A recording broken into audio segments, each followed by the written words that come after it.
देशाचे कृषी मंत्री शिवराज सिंग चौहान हे काय मॉन्सेंटो आणि बायरचा धंदा चालवण्यासाठी मंत्री झालेले आहेत काय?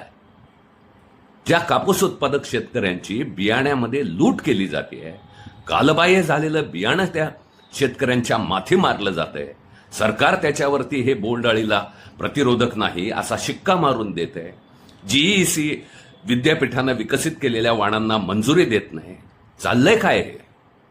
आज देशभरामधल्या कापूस उत्पादक शेतकऱ्यांना महाग मोलाचं बी त्याच्या माथे मारलं जातं, ज्याची उत्पादकता घटलेली आहे, ज्याची परिणामकारकता घटलेली आहे, असं बियाणं देऊन 35,000 कोटी रुपयाचा मॉन्सेंटो आणि बायरचा धंदा चालवायचं काम या देशातल्या कृषी खात्यानं चालवलेलं आहे.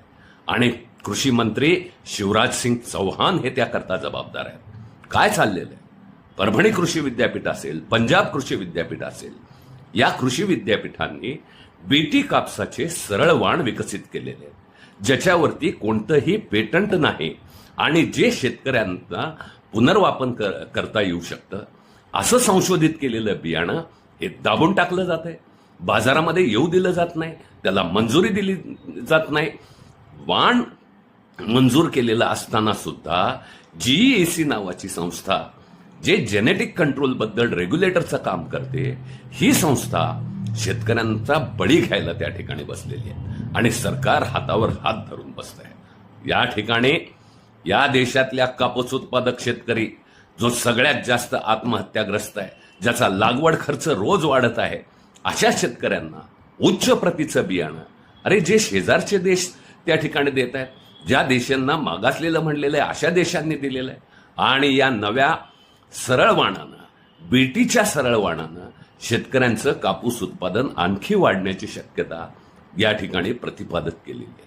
पण केवळ मॉन्सेंटो आणि बायर या कंपन्यांचा धंदा चालावा, त्यांचं बोगस बियाणं, कालबाह्य झालेलं बियाणं, सेंद्रिय अळीचं प्रतिरोधक क्षमता संपलेलं बियाणं गेल्या 2015 सालापासून शेतकऱ्यांच्या माथी का मारलं जात आहे, हा सवाल आज उपस्थित अखिल भारतीय किसान सभेनं केलेला आहे. या ठिकाणचे देशाचे कृषी मंत्री हे मॉन्सेंटो आणि बायर यांचे दलाल म्हणून त्या ठिकाणी काम करत आहेत का?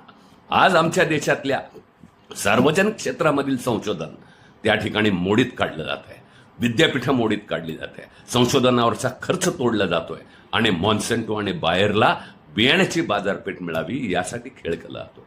आधीच तर कापसाचे भाव तुम्ही पाडलेले आहेत, कापसाचं आयात शुल्क तुम्ही घटवलेलं आहे, 11,000वरचा कापूस 6,500-6,000वरती शेतकऱ्यांकडून लुटला जातोय. अशा वेळी चांगल्या प्रतीचं बियाणं मिळालं पाहिजे.